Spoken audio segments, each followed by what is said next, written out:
Hey guys, CQ here from Pop Culture Warrior. We're at Contopolis, New Jersey, and I'm here with the amazing Emily Swallow. I mean, this is so cool. I mean, we've been walking back and forth, and to see all the people interacting with you, obviously in their stormtrooper costumes and their Boba Fett costumes, the armor costumes over there. I mean, you're a hot commodity right now, right? Obviously, everybody loves your role as the armor. It's incredible. Your voice, even though we never get to see your face, like the voice is incredible. My first question is, how much time have you actually spent on set? Because, like, you know, you're just a voice. Always on set. Always I'm on not set. just a voice. You're not, well, I mean, I didn't mean. Let me try that again. Not just the voice of the armor, but also the physical presence. Yes. And I've sweat plenty in that suit, so I don't think anyone else wants to wear it. It's hard to tell nowadays, right? Because with all the stunt extras, I know maybe Din Djarin's some stunt doubles. I got to give credit where credit is due. Right. But I'm not just doing a voiceover. I am in the suit most. We want to make sure that's clear for all the fans. When you're watching the show, it is her in the costume.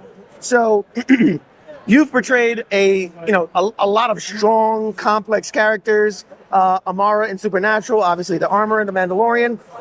What attracts you to these kind of roles? That people give me the work. Yeah. I mean, there is some truth to that, you know. Yeah. There's a lot I audition for that is very attractive to me that I don't get. And I feel really fortunate that I've gotten to play characters like Amara and the Armorer who have so much strength and, in the Armorer's case, so much integrity. We got a party going on down there. It's all right. It's all good. And, you know, I sort of feel like sometimes characters come to me when I need them. Because when I get to play a character like that, it makes me build up my own confidence, and it reminds me about sort of the strength that I have in myself. So that's a nice perk. My characters definitely teach me.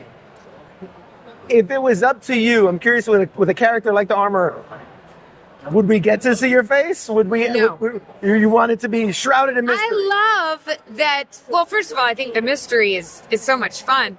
But I also feel like she's a character that exists so much in service of other characters and of the story and of the way.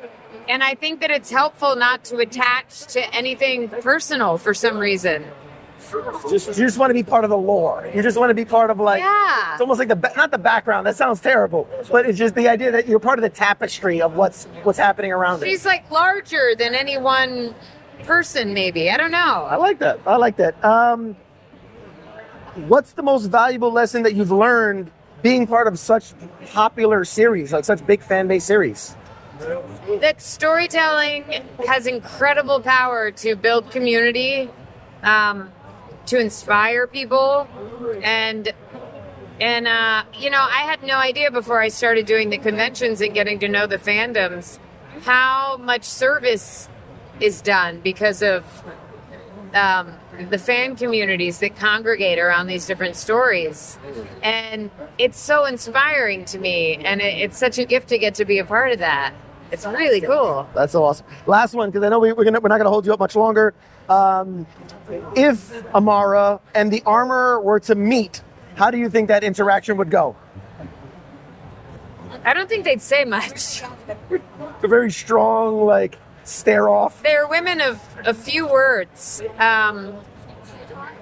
I feel like they would just sort of give each other space.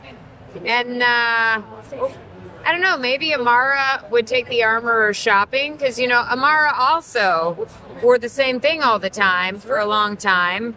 And then in the last season of the show, she got to go shopping. She got to change her clothes. So she might be like, hey, Armorer, maybe you want to change things up a little bit. Let's go to the mall. Are we going to join the party at some point? I think we should. They're getting freaky over there. All right. But thank you so much for your time. This is absolutely awesome. We do a live show every Tuesday night.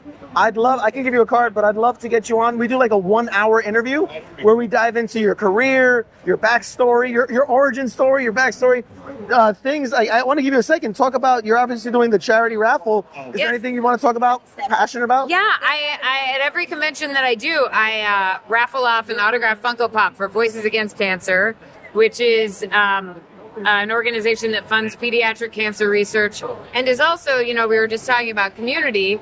They're this incredibly vibrant and supportive community that help each other out, all these families who have kids that are going through cancer treatment or who have lost kids to cancer. They really rally around each other to make sure the whole family is supported and has what they need. And it's an incredible group of people. And so I just try to raise what money I can and give people a chance to get a Funko for $5. And social media, where can people follow you? Where can they support the work? On Instagram and Twitter, I am Biggie Swalls, BIGESWALLZ. And on TikTok, I'm official Emily Swallow. Awesome. Well, thank you so much for taking the time. We'll be back with more, guys, after this. Thank you. Hi there. You're watching Pop Culture Warrior. This is the way.